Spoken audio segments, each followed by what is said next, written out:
From the moment Adolf Hitler takes power, tens of thousands rush to join the Nazi Party, a party that defines itself only in terms of what it is against. And the list is long. It is against parliamentary government, the Weimar Republic, the Social Democrats, and Jews. According to the Nazis, Jews, though less than 1% of the population, are to blame for everything. The lost war, the Versailles Treaty, the Great Depression itself. And anyone who is not a Nazi must be a Jew or a tool of the Jews. Their song is the Horst Wessel Lied, and their banner the swastika. Stormtroopers and SS guards are transformed into auxiliary police. And yesterday's thugs now provide for law and order.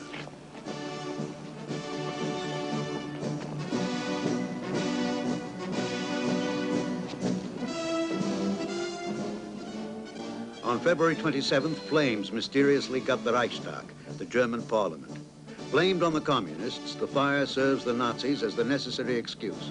Opposition newspapers are attacked and their headquarters put under Nazi control.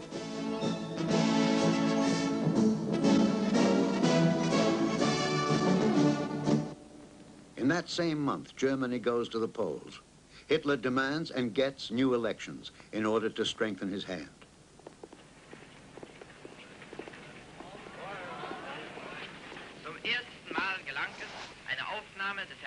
President Hindenburg, who agreed to call the elections, seems pathetically unaware of the atmosphere of intimidation and terror in which they are being held.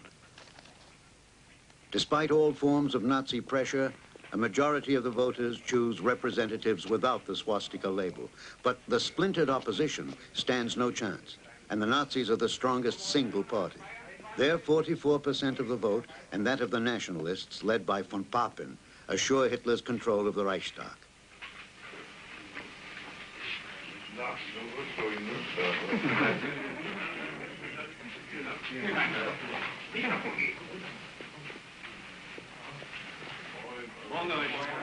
Hindenburg is 86 years old and ailing, and politically as helpless as he looks. No less impotent is former Vice-Chancellor Franz von Papen. He and his industrialist friends have helped finance Hitler and still hope to shape his course. In vain. History will give Papen's newsreel comment a macabre twist. These elections will prove of decisive importance to Germany and the world. Heute Morgen 10 Uhr hat der Boykott begonnen. Wird bis die Mitternachtsstunde. The signs read, "Beware, Jews." Goebbels calls for a nationwide one-day boycott against all shops and businesses owned by Jews. Mit einer imponierenden Manneszucht und Disziplin.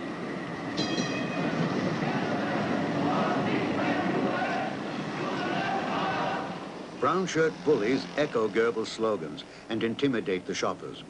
The boycott turns into 3 days of government-inspired rioting against the Jews.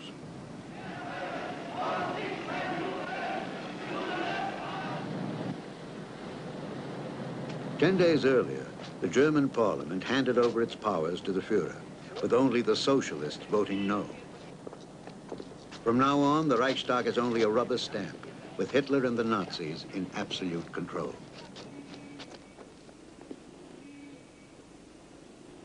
On April 7th, all non-Aryans are eliminated from the civil service. Within weeks, free trade unions are dissolved. The secret police, the Gestapo, is set up.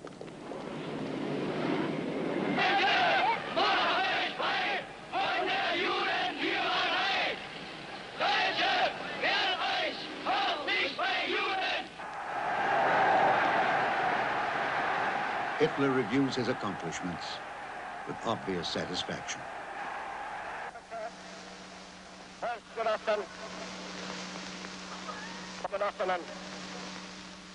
The die was cast on January 30th. And I do not think that the foes who laughed then are still laughing today.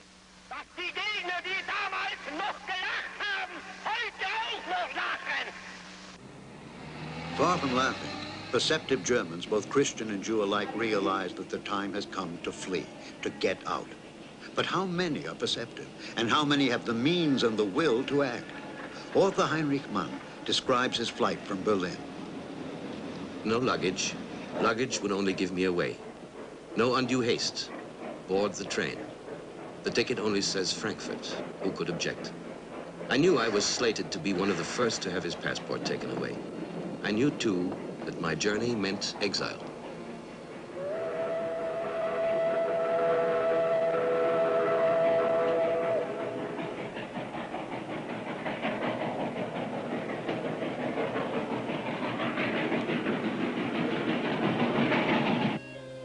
Heinrich Mann sought to warn his fellow Germans against Hitler until the very last moment. His brother Thomas Mann is already abroad and will never return. Bertolt Brecht leaves in the first days of February. As does Karl Zuckmayer, the German theater loses two of its most important young dramatists. Theater critic Alfred Kerr flees to London. Kurt Tucholsky, the satirist, stays on in Paris. Actress Elizabeth Bergner is one of the many Jewish artists now lost to the German theater. Marlene Dietrich, who has been filming in Hollywood, settles in America. The genius of Berlin's stage, Max Reinhardt, goes to Austria with his wife. The most prominent scientist to flee, Albert Einstein, appeals to the world on behalf of freedom. Without such freedom, there would have been no Shakespeare, no Goethe, no Newton, no Faraday, no Pasteur, and no Liebknecht. For Germany's 500,000 Jews, life is increasingly hemmed in by hate. Beware of the Jew.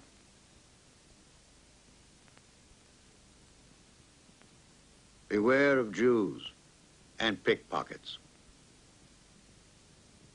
And in the park, the sun shines on benches marked for Aryans only.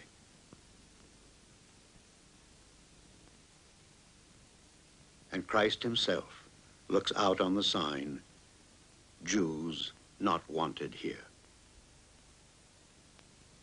Slogans like Jew perish shock into reality those Jews who had thought of themselves before only as good Germans.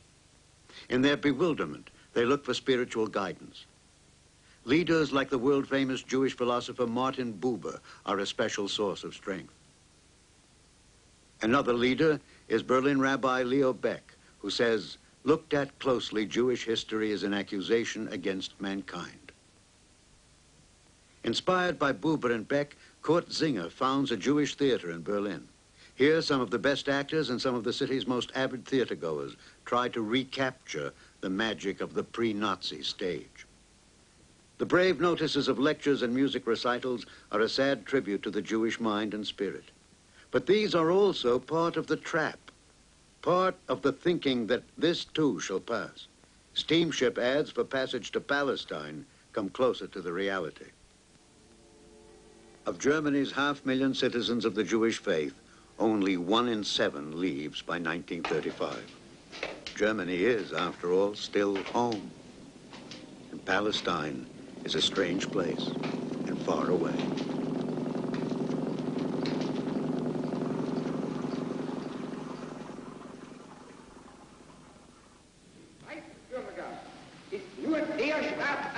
A citizen is only that member of the nation, of German or kindred blood, who proves by his behavior that he is willing and able to serve the German people and the Reich loyally.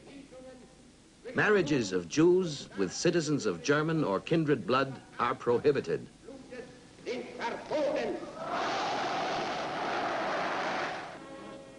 In September 1935, while Reichstag President Hermann Goering enjoys himself among his fellow Aryans, the Nuremberg laws bring sorrow and bewilderment to thousands of homes.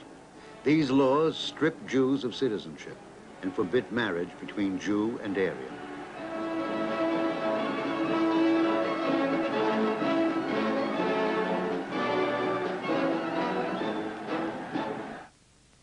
Aryan German girls are warned to send the Jew packing, back to his Sarahs and Rebeccas. Ridiculous? But those who don't heed the warning are publicly ridiculed and hauled before a judge for committing racial pollution. Ich verkünde die Spiele von Berlin zur Feier der 11. Olympiade neuer Zeitrechnung als eröffnet.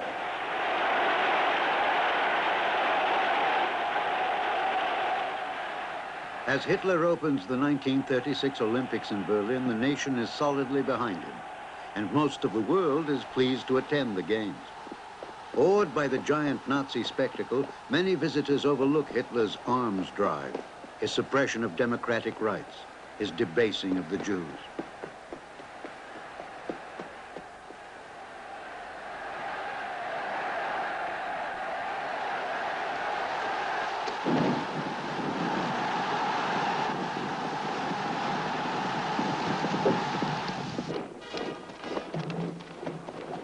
When German troops take over Austria in March 1938, it hardly looks like aggression, just peaceful reunification, as foretold in Hitler's Mein Kampf. Multitudes cheer Hitler's triumphal entry into Vienna, but not the Democrats or the Jews. They know what this will mean for them. Austria, where most German emigres sought haven, is now a haven no longer. The drive to flee takes on panic proportions.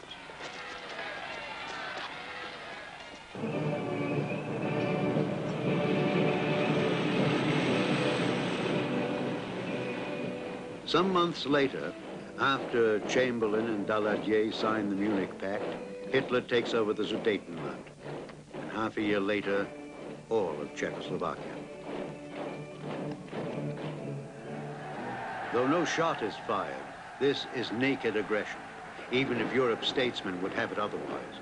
And as always, with Hitler and the tanks come racial hatred and terror against the Jews, dignified as official policy, even though the hangmen Himmler and Heydrich remain in the background for the moment. It is November 9th, 1938.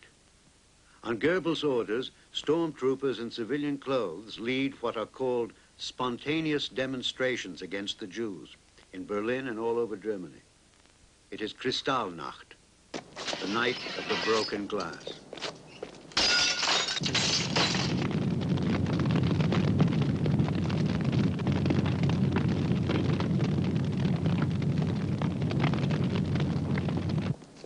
"200 synagogues and 7,500 shops are put to the torch. 90 Jews are murdered, hundreds injured, thousands demeaned and spat upon. 26,000 Jewish men are arrested and sent to concentration camps. The visible destruction matches the violence that has been done Germany's 250,000 remaining Jews. Desperate and destitute, they are pushed to the edge of existence. Germany has turned down a dark and sinister path from which there is no return, as symbolized by the fall of Dresden's once proud synagogue.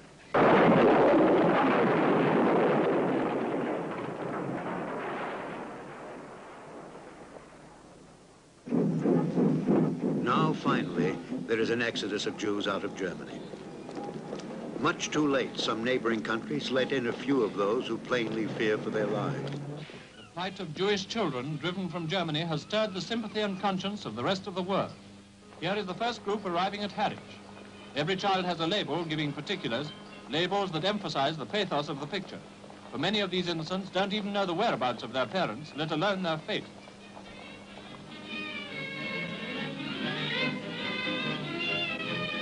The advance guard of some 5,000 children who are to find sanctuary in Britain, their ages range from about 5 to 17, and they're given a temporary home in the Dovercourt holiday camp. Needless to say, they will be well cared for here, but their case is tragic. The British newsreel, ordinarily reserved, permits itself words like tragedy and the world's conscience.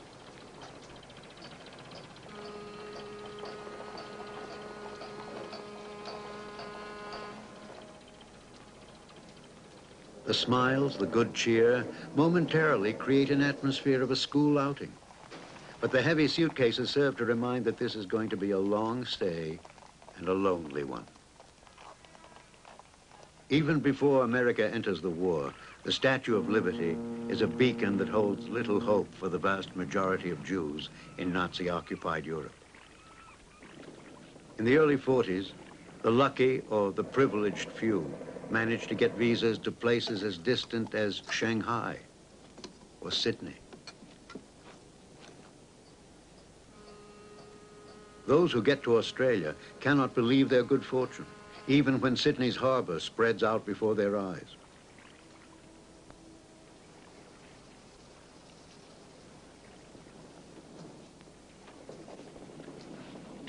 Emigration to Palestine under British mandate continues, but it is restricted to a bare minimum.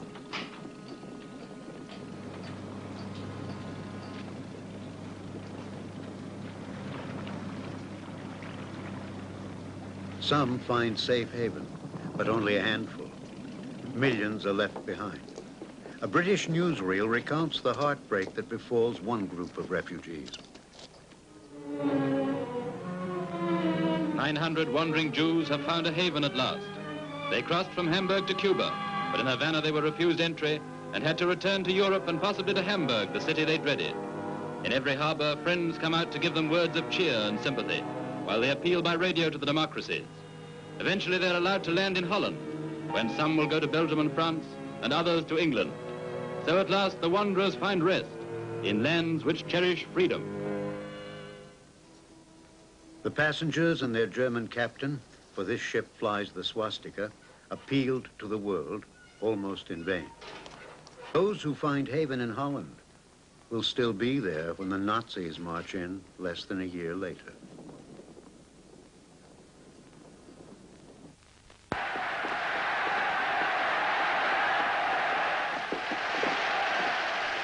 Months before the war he is preparing, Hitler all but spells out to the Reichstag what the final solution means. Should the international Jewish financiers succeed in plunging the people of Europe into another war, the result will be the annihilation of the Jewish race throughout Europe. Die Bolschewisierung der Erde und damit der Sieg des Judentums sein, sondern die Vernichtung der jüdischen Rasse in Europa.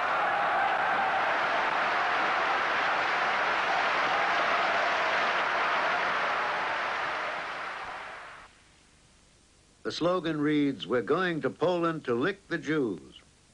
From the first day of the war, in addition to Lebensraum, in addition to conquering territory, Hitler's goal is to exterminate the Jews. The campaign in Poland permits us to uncover the Jew in his nest. There are almost 4 million Jews here. However, they are not to be found among the farmers, nor have they suffered like the ordinary Pole. They sat out the fighting, and an hour after the German occupation, they do business as usual. Leben hier in Polen. Allerdings wird man sie unter der bäuerlichen Bevölkerung vergeblich suchen. The hate propaganda of the newsreel is to become the leitmotif for the war which Hitler conducts not only as a military campaign, but as a drive to annihilate the Jews. On Poland's streets, pogroms rage. Hitler has found thousands, tens of thousands of helpers, and millions of victims.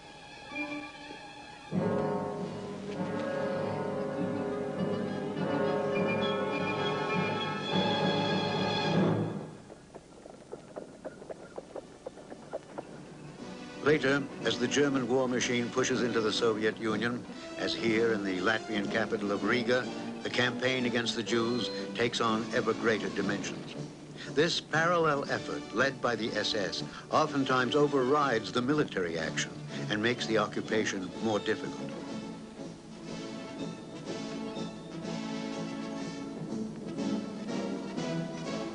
And the frenetic voice of the German newsreel never stops. Die faulenzenden Juden werden sofort zu den Aufräumungsarbeiten herangezogen.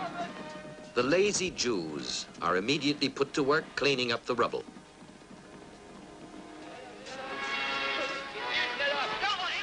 This becomes the pattern for the concentration camps. Forced labor, then extermination.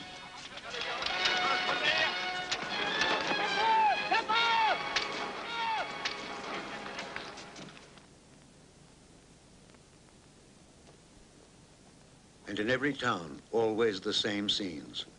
After the fighting moves on, the manhunt begins.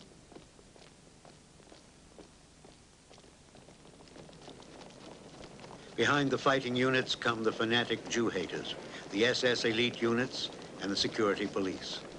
And then there are the local helpers, the police and the native fascists who serve as informers and collaborators.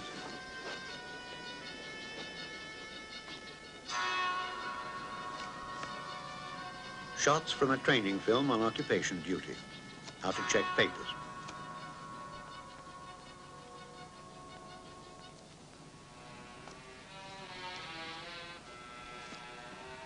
How to make an arrest. The policy of terror uses up more and more manpower just to control the population.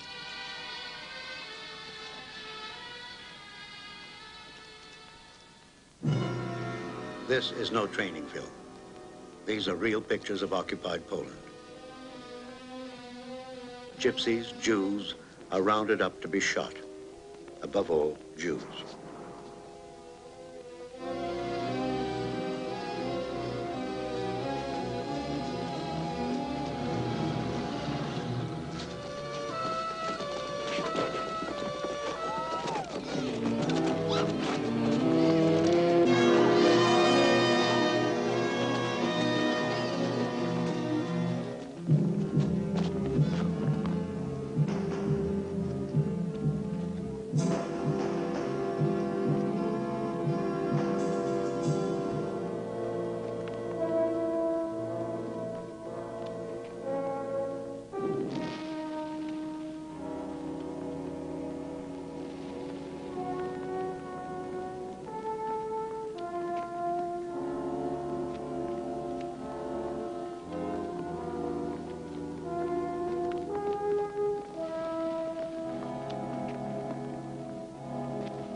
Krakow in Poland. Into Krakow are driven the Jews from the entire surrounding region. From hamlets, from villages, from towns they come, with only the pitiful belongings they can carry.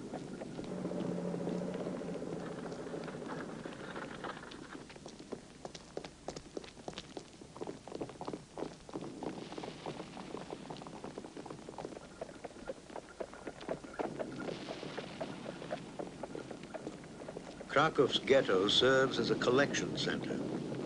From here will leave the trains for the death camps.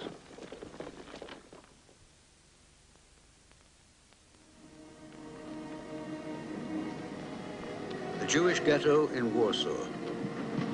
It was no ghetto when the Germans came, just the poorest Jewish quarter of the city. A peaceful place, alive with people, where poverty and piety go hand in hand.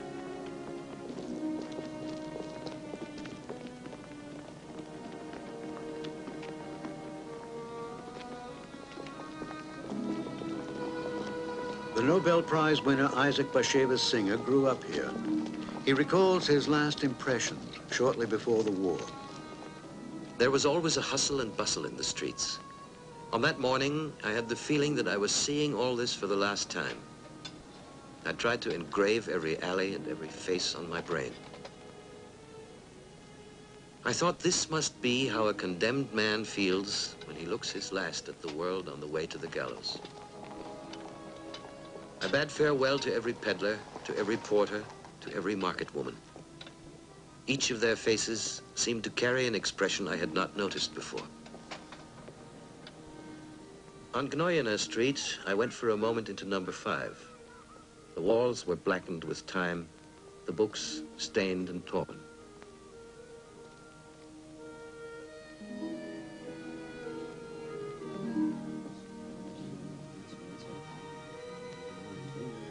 At the lectern, next to the Torah, the cantor was praising the Lord, who promised to raise us all from the dead.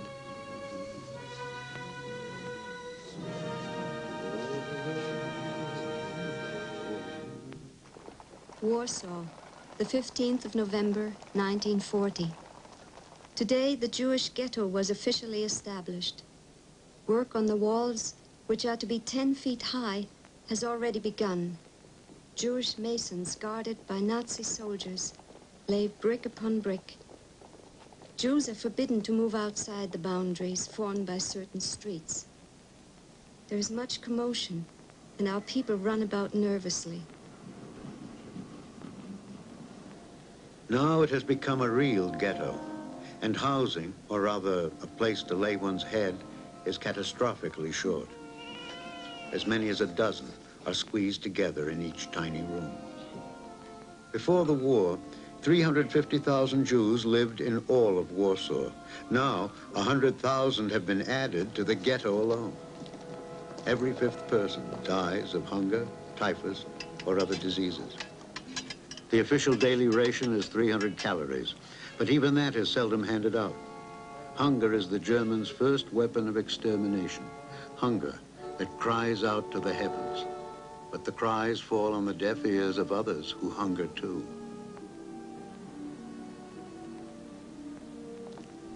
The ghetto is becoming more and more crowded. There is a constant stream of new refugees, Jews from the provinces, robbed of all their possessions, with the tragic eyes of those who are starving. Beggars plague the ghetto. When they become exhausted and their swollen feet refuse to carry them, they sit on the curb or up against the wall. When hunger torments them, they cry out.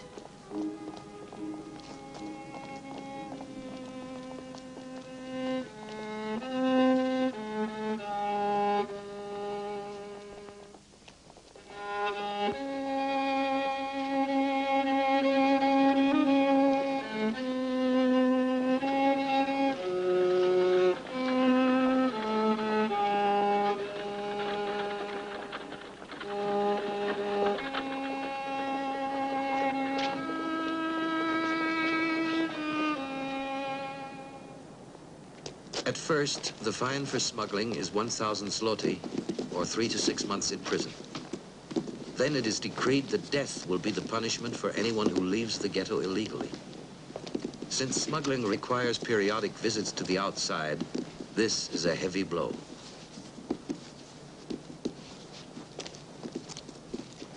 Many are shot for smuggling food. Every day, hundreds of prisoners, no, hundreds of victims, are delivered to the detention center.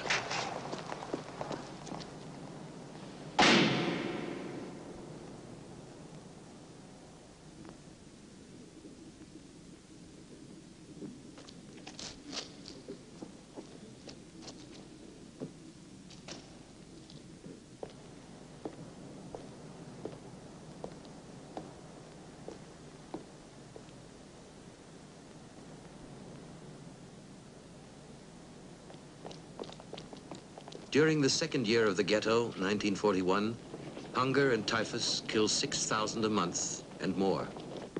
Every morning, bodies fill the streets and alleys, sometimes only covered with rags. Relatives have neither the means nor the strength to bury them.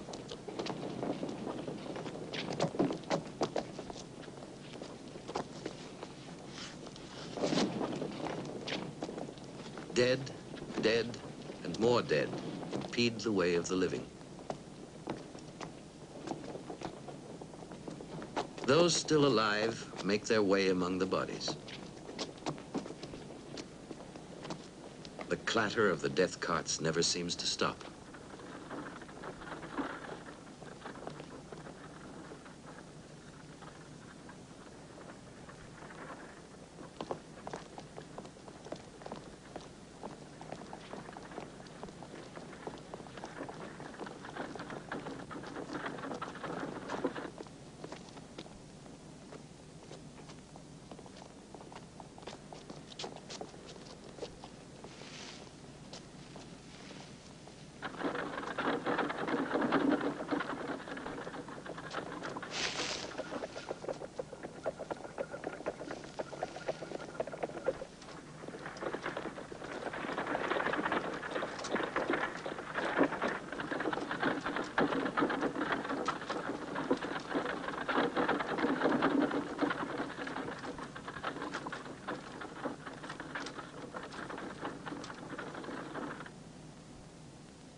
To this ignominy have the Germans debased the people of Abraham. From the raucous silence of the dead to the mute cries of the living, the victims stampeded to deportation.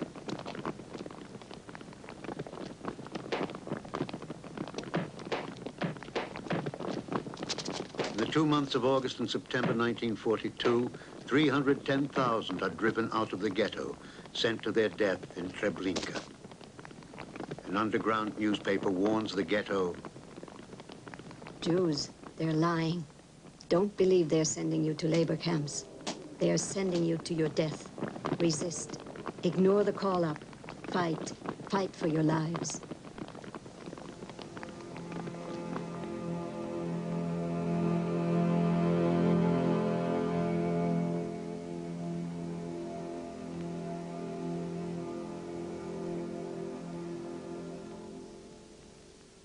Finally, on April 19, 1943, SS units under Brigade Commander Stroop are ordered to round up the Jews who still remain in the ghetto, some 40,000. They resist. Stroop and his men set fire to the houses to end the uprising. The SS elite guards meet some of the most desperate and passionate resistance of the war. The revolt lasts 4 weeks, during which the SS wages all-out war as if against a crack army. Here is the army.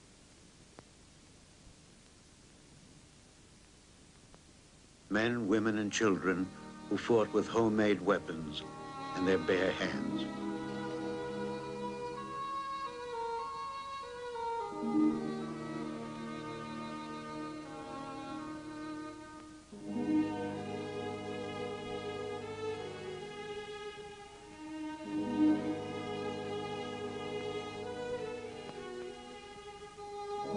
Stroop monstrously reports to SS headquarters, there is no longer a Jewish ghetto in Warsaw.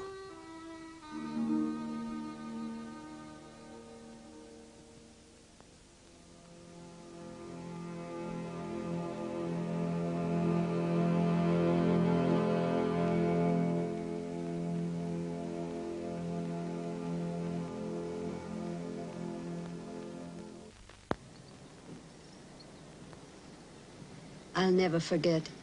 It was the 19th of September when the order came to wear the yellow star, 1941.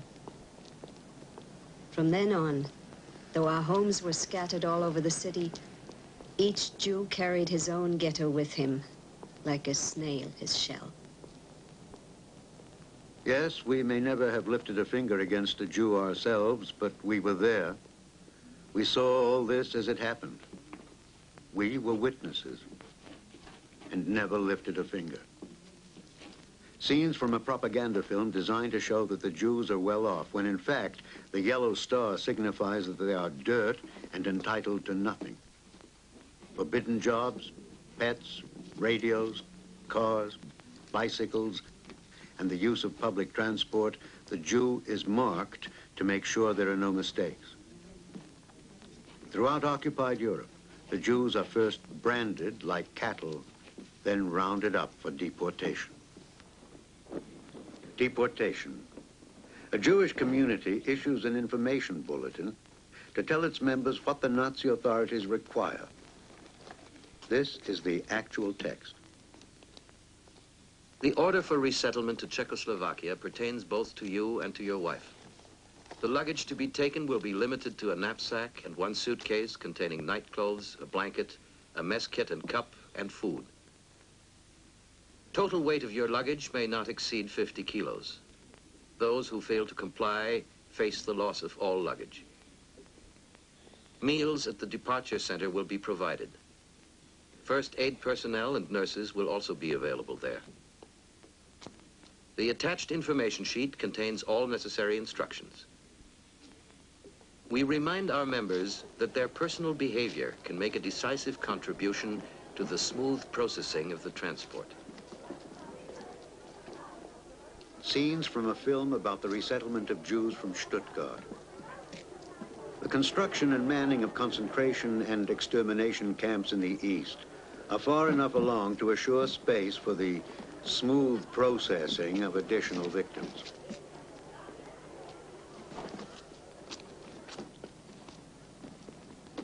Not all Jews summoned for deportation comply. Many commit suicide. Some 5,000 are able to find a place to hide. Not all Christians remain just witnesses. Some help at peril to their own lives. Himmler's Einsatzkommandos have been executing Jews in all the occupied parts of Russia since the summer of 1941. 4 such special action squads murder 1 million Jews. The shootings continue even after the gas chambers and the ovens take over the major burden of killing.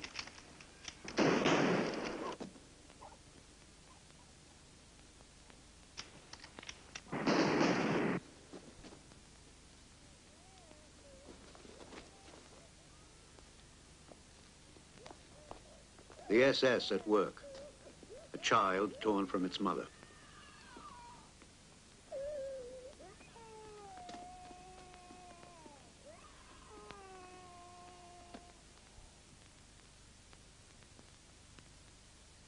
I'm still alive. We're lined up, waiting our turn. They do it like this. At the grave, they strip you naked. The whole thing doesn't take long. Why can't we scream? Why can't we defend ourselves? Do you think this is how we want to end? How we want to die? No, it is not.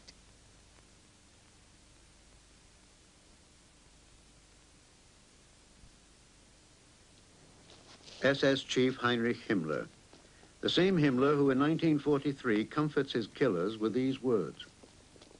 Every party comrade talks of liquidating the Jews, but only you know what it is like to have 100 or 500 corpses lying there, or 1,000.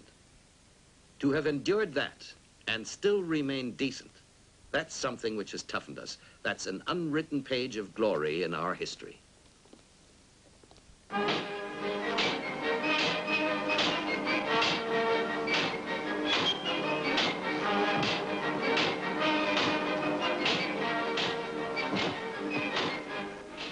Perhaps it was the jarring Offenbach music or the images themselves that lacked credibility. In any case, this propaganda film called The Führer Presents a City to the Jews was never shown to the world. The city was no city. The gift was a ghetto at Theresienstadt, north of Prague. Eine kleine Barackenstadt ist das Arbeitszentrum. Made to counter growing criticism from abroad about their treatment of the Jews, this fake documentary was all lies. This is what the Nazis wanted people to believe, that the deportations in camps meant nothing worse than this. Only newly arrived inmates were chosen for the film. After being dressed up for the camera, they were made to act out the parts of happy workers in a camp-like atmosphere. Wenn der Arbeitstag endet und der Feierabend beginnt, strömen aus den verschiedenen Vorwerken und Arbeitsparaden die Arbeiter und Arbeiterinnen wieder in die Stadt zurück.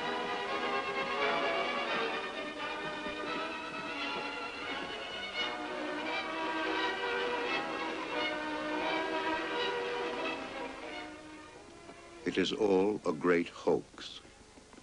Actually, Theresienstadt was a huge cold fortress with gloomy buildings to which barracks were added. Yet the people are real. It is far better to remember them like this, rather than in wretchedness and ignoble death.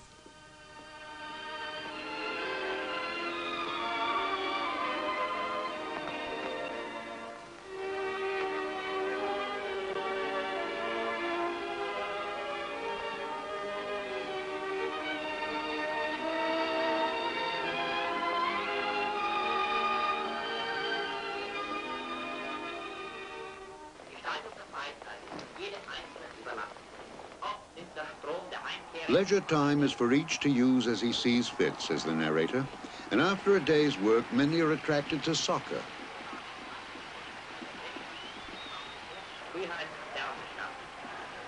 Wegen des etwas beschränkten Spielraumes sind die beiden Mannschaften nur je 7 Mann stark.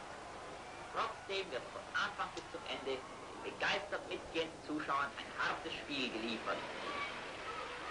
These are Hitler's Untermenschen. Are they really subhumans who need to be ripped out of society and exterminated? Or are they just people? By the time these pictures were taken, hunger and disease had already killed 30,000 in Theresienstadt. 60,000 others were sent off to the death camps. For this was 1944, and Theresienstadt was a transit camp, a way station to death. Everyone shown in this film was subsequently murdered.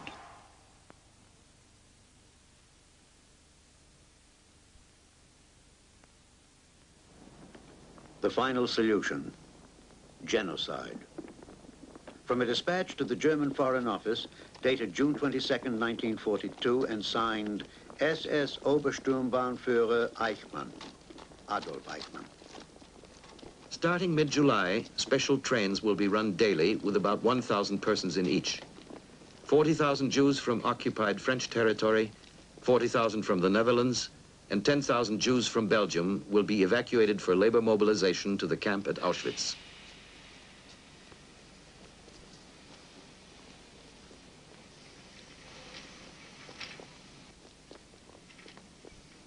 The only known film document on the deportations shows Westerbork in occupied Holland, a transit camp with its own sealed-off railroad siding. An inmate who worked there as a nurse left an eyewitness account. Departure is at 11. The loading of people and knapsacks has begun. There is increasing commotion on the platform, a mingling of people and baggage carts. The empty train has been standing at the camp since yesterday. A drab row of faded freight cars, and in the rear, a coach for the escorts.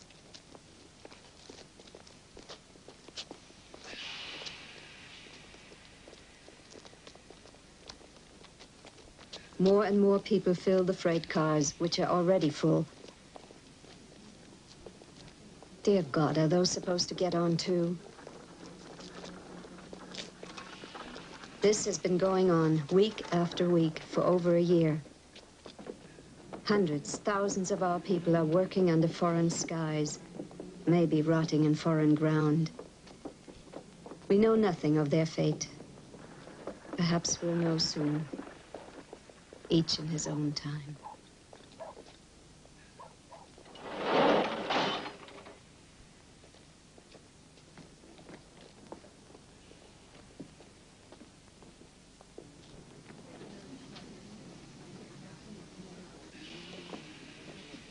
Can those doors really close?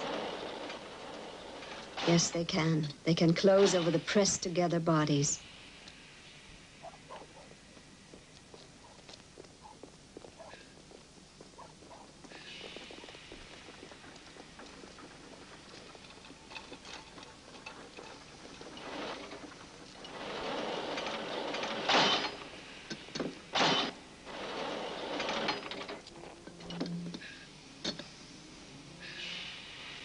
Through the narrow openings, one can see heads and hands, hands that will begin to wave when the train starts.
And here the journey ends.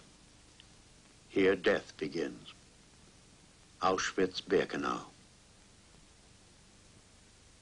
The pitiful arrivals descend onto the platform, the notorious selection ramp.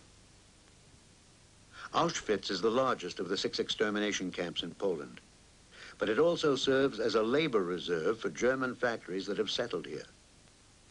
For that reason, new arrivals are separated into the fit and the unfit.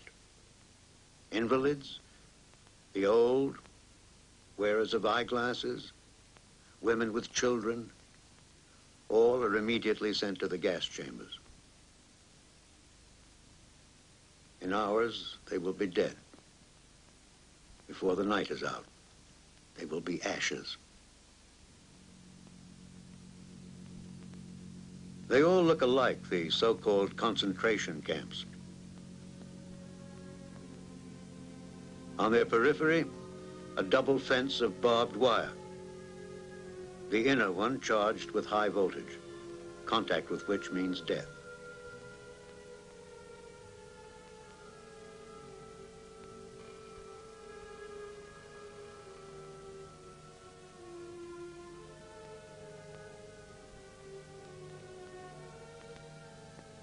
This is how Auschwitz looked to American aerial intelligence in 1944. Photos probably taken because of the industrial installations that were part of the complex.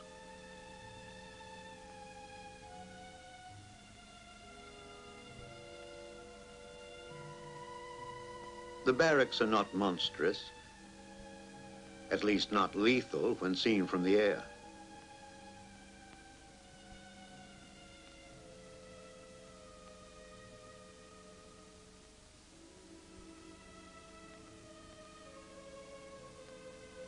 Auschwitz after liberation.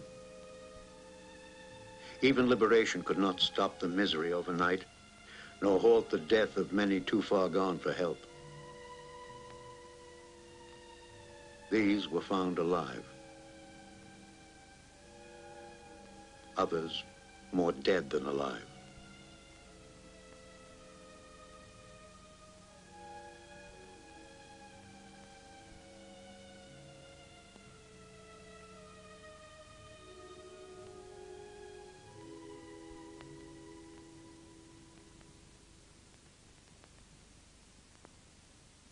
I, Rudolf Franz Ferdinand Höss, state as follows. I was in charge of Auschwitz until December 1st, 1943. I estimate that at a minimum 2,500,000 victims were executed and exterminated there by gassing and cremation. In our camp, unlike Treblinka, we built gas chambers with a capacity of 2,000 each. Another improvement was that we endeavored to mislead the victims by making them believe they were to undergo a delousing process. When I built the extermination installations in Auschwitz, I used Cyclone B, hydrogen cyanide, which we introduced into the gas chambers via small apertures. It took 3 to 15 minutes to kill the people in the death chambers. We knew the people were dead when the screaming stopped. Later, our special squads took the rings off the corpses and pulled the gold out of their teeth.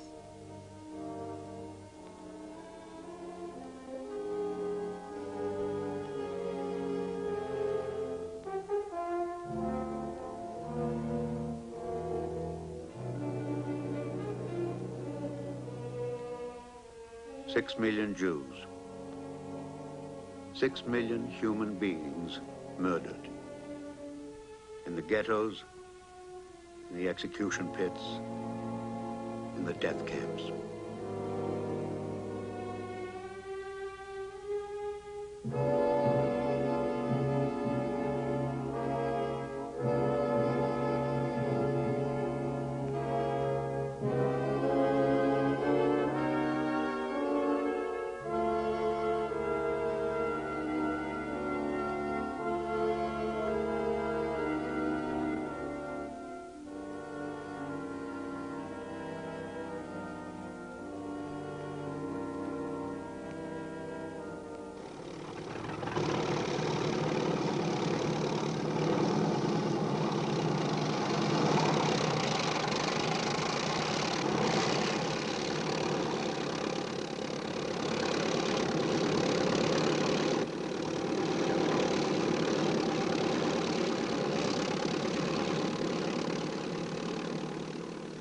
In the book of Genesis, it is written, "We are verily guilty concerning our brother, in that we saw the anguish of his soul when he besought us, and we would not hear.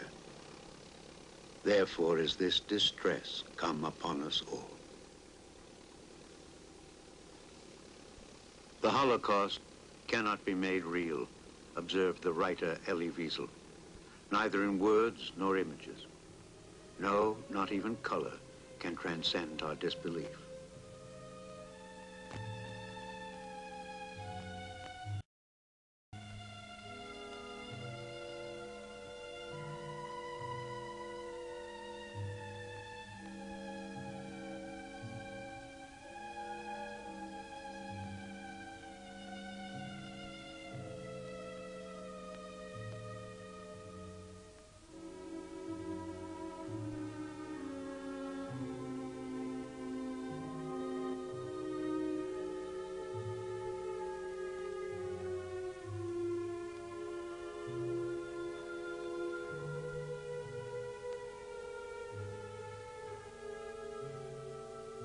Bergen-Belsen,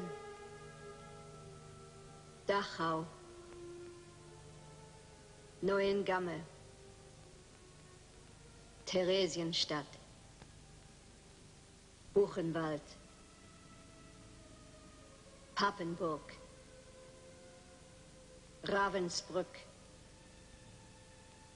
Sachsenhausen, Flossenburg, Großrosen, Mauthausen, Stutthof, Chelmno, Sobibor, Belzec, Treblinka, Majdanek, Auschwitz.